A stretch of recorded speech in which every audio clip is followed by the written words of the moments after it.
All right! Welcome back to another edition of Candlepin for Kids 2010. We're here at the Pilgrim Lanes in Haverhill, Mass. with the 12 to 15 age group. I'm your host, Steve Reno. I'm your co-host, Dan the Shoe Gothier. We should have some exciting bowling for you, all you YouTubers out there that are joining us today.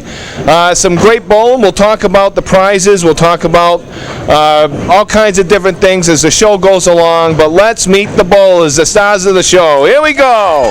Let's hear it for the bowlers.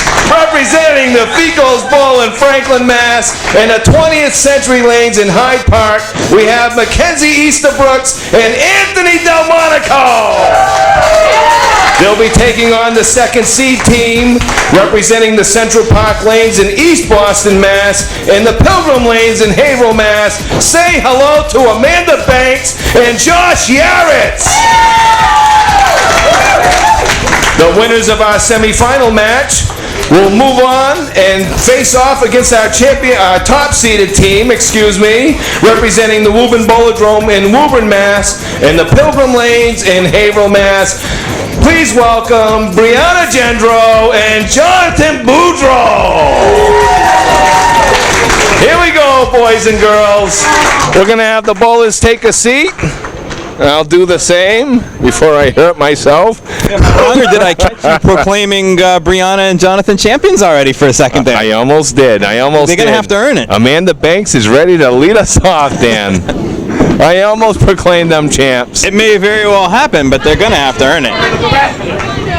All right. Both our ladies are off to a little slow start, but first ball's always the toughest, Dan. Almost a spare, though, for Amanda. Wobbly 9-pin left. Couple of fine bowlers here with us today. Fast-paced, too, really.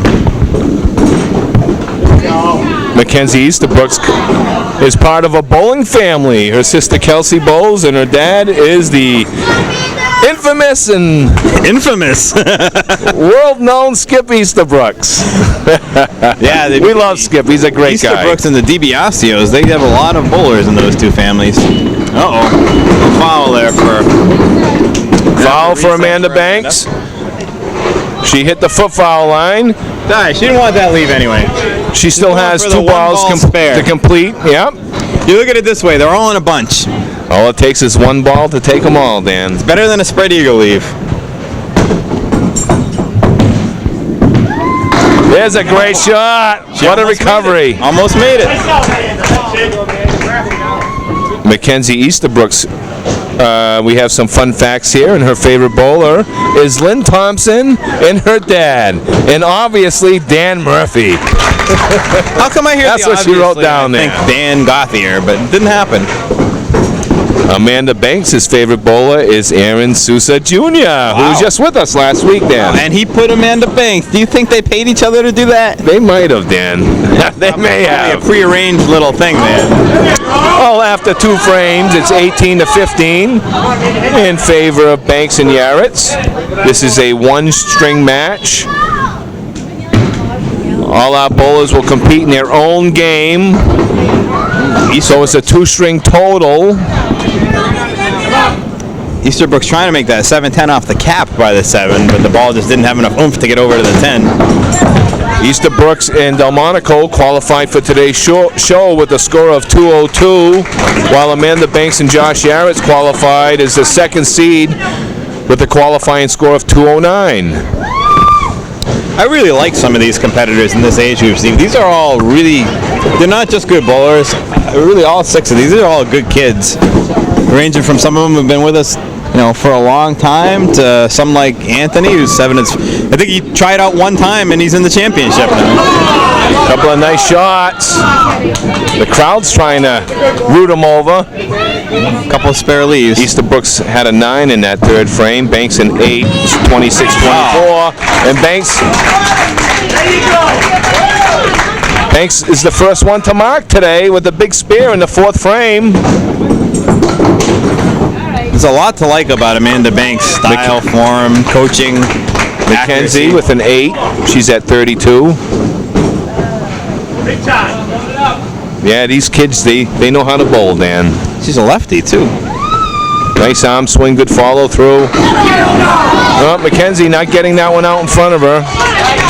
Mackenzie's having a rough half for her. She's obviously a very good bowler, and I expect her to. She's been with us, both these bowlers been with us many times, and Mackenzie is one of the lucky bowlers to make the high-low jack when we were giving away $50 gift cards. Get it while the getting was good. She did. There's a nice ball by Mackenzie. There's a big 10. I almost want to say when Amanda sees that 10-pin not go, that almost makes you feel a little better about missing the second ball. Now you don't feel like you missed a mark now, since it didn't go on you. Well, at the halfway point, Banks took 53, Easterbrooks 42. We have an 11-pin difference in the match.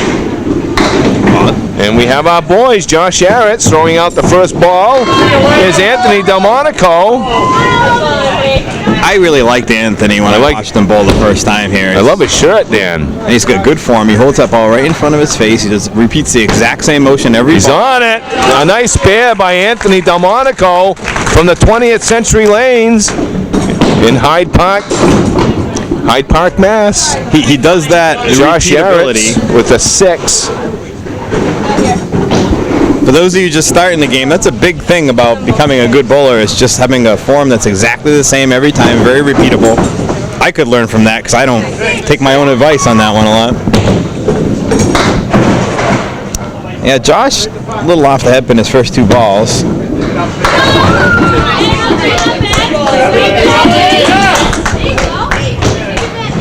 Anthony Delmonico has a high single of 152 and a high triple of 335. Josh Yaratz has a high game of 165 and a high triple of 362. So some fine bowling by the boys in their young careers. If they do, well, you can't make Candlepin a career, but you can sure have a good time with it. It wouldn't be a very profitable career. Unless you're Jeff Surratt. Oh, that's true. Jeff does very well for himself. I have a hard time believing that Anthony's high triple could only be a 335. Wouldn't you? I mean, we've only seen him bowl for a couple of shows now, but he just looks a lot better than that, and it looks like I'd see a high triple of 380 or 390 from this kid. I think that'll change soon as he's starting to compete out of his own home house. If he wins this match and goes to the championship, he'll put 3 strings together. Maybe he'll beat that today. I know this. The scoring conditions vary from bowling center to bowling center, but I do know that the house he represents is a very nice house. Yeah. When the pins didn't exactly fly there when we bowled there, so that could be a part of it. It's fair, but you had to earn them. Nice ball by Delmonico for the 9. Josh Yaratz with a 6. He's at 21. It's a pretty good early lead. Delmonico at 37. Match is very tight. Yeah. I believe it's about 6 pins or so. Anthony turned it around from earlier from the girls' half. Josh Yaratz was trying to run the 4 horsemen down left side. Josh got a lot of speed on that ball, but he's just tiny. Oh, look at this. Ooh. I thought he was going to cut that over. That was a nice try by Anthony. There's the ball Josh wanted. That's the one he's got to harness and remember right there. Puts his first ball there. He's going to get 9 or 10. Josh representing the Pilgrim Lanes in Haverhill. He's got a lot of patches on his shirt. Yeah, they both, all our competitors today have some nice bowling alley shirts. This is the final box for the boys for their first half. It's a very close match. This is a one-string match, as we said. One string for the boys, one string for the girls. Total pinfall will determine who moves on. Oh, is he going to get a break? The face-off against our top seeds. Josh looking for the break there. That wood came back. And Monaco throwing a really, really good ball here. Nice spear to sit on.